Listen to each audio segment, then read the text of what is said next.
All right, so a warm welcome to you. I welcome you and I welcome you for my WhatsApp tuitions. Yeah, you're very much welcome to join us on WhatsApp. So I've got this question. As you can see, they're saying study the picture below and answer the questions that follow. What exactly do you see? You see children, right? Children breaking down rocks. Children breaking down rocks. And so question 4a is saying, what does the picture above depict? What does the picture above depict? This one, ladies and gentlemen, is child labor. You know, child labor. All right? What these children are doing is not supposed to be done by their age. So it's laboring children. It's called child labor. Yes. B. What two factors may have led to the activity depicted above? What two factors may have led to the activity depicted above? Which means, what exactly causes child labor? What factors induce child labor? One of them is poverty. When you are in a country where people are suffering, you realize that they will even be sending their children to do dangerous activities. Poverty is one of them. Number 2, lack of education. All right? Lack of education is one of them, which means limited access to quality education can lead to children entering into the workforce prematurely. Right? You have limited access to quality education. You realize that even children will be entering into workforce prematurely. Yeah, so there are so many actually. Even economic inequality. Right? Economic inequality, which means disparities in wealth and opportunities. Right? Other people are richer, much richer than others, and others are poorer like crazy. It can lead to child labor. So poverty, lack of education, and economic inequality. But there are so many actually. Question C, how does the activity above negatively impact on the children in the picture? In short, what exactly does child labor do to children? Number 1, remember, this is a deadly, dangerous activity. What do you expect? You expect their physical bodies to be harmed. So you say physical harm. Child labor causes physical harm.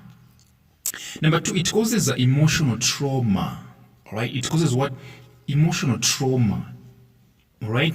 Take, for instance, stress, anxiety, okay? Even a deprivation of childhood experiences. A child is supposed to be playing normally. A child has to play when they are a child. All right? Now you're giving them jobs, dangerous jobs. What are you doing? You are depriving them of childhood experiences. So emotional trauma. The physical harm, emotional trauma. There are so many actually. Even social isolation. All right? Yes, social isolation. Not forgetting health risks like malnutrition, injuries, and illnesses. D, suggest 2 ways of addressing the issue depicted above. Suggest 2 ways of addressing the issue depicted above. How exactly do you deal with child labor? How do you deal with child labor? It's very simple. How do you answer such a question? You have to remember what you answered. What you answered in B.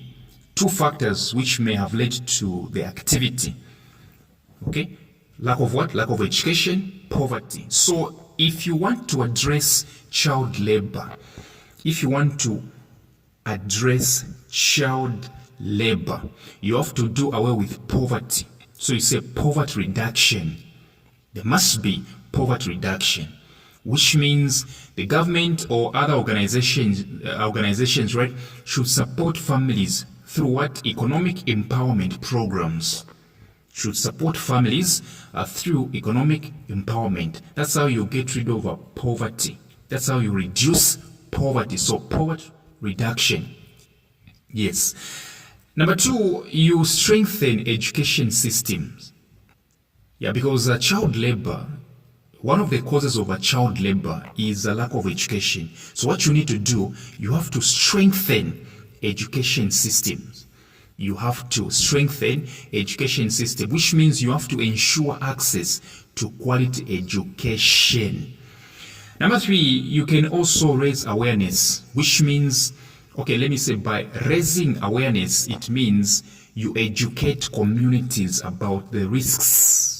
You educate communities about the risks of child labor. E, imagine that you witness the activity mentioned in A taking place in your local community. Mention one institution where you can report such a case. So where exactly do you report child labor? Where exactly do you report child labor? The first institution to report to is Zambia Police Service, ZPS. That's the first one.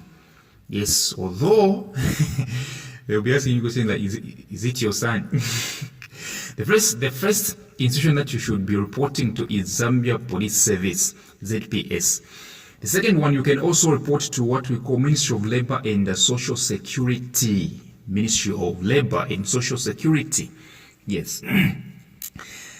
If that one doesn't work, you can also go to what we call DCLCS, which means District Child Labor Committees. District Child Labor Committees. If the aim of the United Nations Convention on the Rights of a Child, which is a UNCRC, is to promote the welfare of children, which two United Nations specialized agencies focus on addressing the issue shown above. In short, under the United Nations, which two agencies are very much equipped to deal with child labor? The first one, don't forget, it's a UNICEF. I think you've heard about this one. UNICEF, United Nations Children's Emergency Fund. United Nations Children's Emergency Fund. You can also mention ILO, which is an International Labour Organization. ILO, International Labour Organization. You can also mention UNDP, which is a United Nations Development Program. Students, come for more substitutions, right? Yeah, so that you and I can be interacting. Yes, you don't have time.